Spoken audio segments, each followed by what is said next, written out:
नमस्कार, स्वागत है आपका। मैं हूं आपके साथ लोकेंद्र त्यागी। पश्चिम बंगाल की नवनिर्वाचित शुभेंदु सरकार इन दिनों ताबड़तोड़ फैसले ले रही है। इसी कड़ी में राज्य सरकार ने एक और बड़ा फैसला लिया है जिसने पूरे प्रदेश की सियासत में हलचल तेज कर दी है। दरअसल बंगाल सरकार के अल्पसंख्यक कार्य और मदरसा शिक्षा विभाग की ओर से एक आधिकारिक आदेश जारी किया गया है। इस नए आदेश के मुताबिक अब पश्चिम बंगाल के तमाम मदरसों में वंदे मातरम का गायन पूरी तरह से अनिवार्य कर दिया गया है। प्रशासनिक स्तर पर जारी किए गए इस कड़े आदेश के बाद अब राज्य के हर एक मदरसे को इस नियम का सख्ती से पालन करना होगा।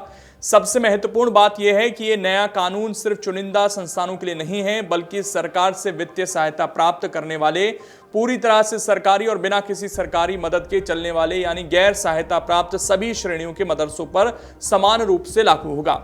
सरकार के इस कदम को राज्य में राष्ट्रवाद की भावना को बढ़ावा देने की दिशा में एक बड़े संकल्प के रूप में देखा जा रहा है। पिछले सप्ताह स्कूल शिक्षा विभाग की ओर से जारी एक नोटिस में सभी स्कूलों को आदेश दिया गया था कि हर दिन कक्षाएं शुरू करने से पहले वंदे मातरम का गीत गायन सुनिश्चित किया जाए। आदेश में कहा गया कि कक्षाएं शुरू होने से पहले सुबह की प्रार्थना सभा में वंदे मातरम गीत का गायन अनिवार्य किया जाए, ताकि राज्य के सभी स्कूलों में सभी छात्र तत्काल प्रभाव से इसे गाएं। राज्य सरकार का यह कदम केंद्रीय गृह मंत्रालय के जनवरी में जारी उस निर्देश के बाद आया जिसमें राष्ट्रीय गीत वंदे मातरम के 150 वर्ष पूरे होने के उपलक्ष्य में इसे गाने की बात कही गई थी। हालांकि ममता सरकार ने इसको नहीं माना था, लेकिन अब सरकार बदल चुकी है। इससे पहले राज्य की पूर्ववर्ती व्यवस्था के तहत स्कूलों की सुबह की सभा में बांग्लार माटी बांग्लार जल गीत गाना अनिवार्य था। हालांकि नए आदेश में स्पष्ट नहीं किया गया है कि अब राज्य गीत को वंदे मातरम और राष्ट्रगान के साथ जारी रखा जाएगा या नहीं।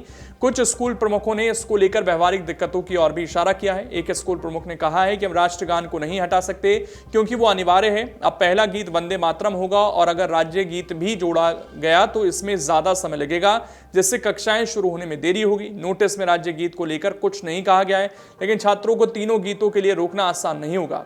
वहीं शिक्षा विभाग के एक अधिकारी ने बताया कि नए नोटिस में केवल वंदे मातरम को लेकर आदेश जारी किया गया है। अधिकारी ने कहा कि हम वंदे मातरम को स्कूल प्रार्थना के रूप में शुरू करने को कह रहे हैं, लेकिन राज्य गीत का कोई उल्लेख नहीं है।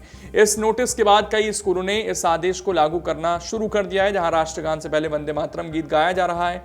कुल मिलाकर शुभेंदु सरकार एक के बाद एक बड़े फैसले ले रही है। चाहे बॉर्डर फेंसिंग के लिए बीएसएफ को जमीन ट्रांसफर करना हो, महिलाओं को फ्री बस सेवा और 3,000 रुपए की मदद देना हो, आयुष्मान योजना लागू करनी हो, या फिर बंगाल में यहाँ पर जो बीएनएस है उसको लागू करना हो। ये तमाम जो केंद्र की योजनाएं थी जो बंगाल में लागू नहीं हो रही थी, उनको फिलहाल सरकार तेजी से बंगाल में भी लागू कर रही है।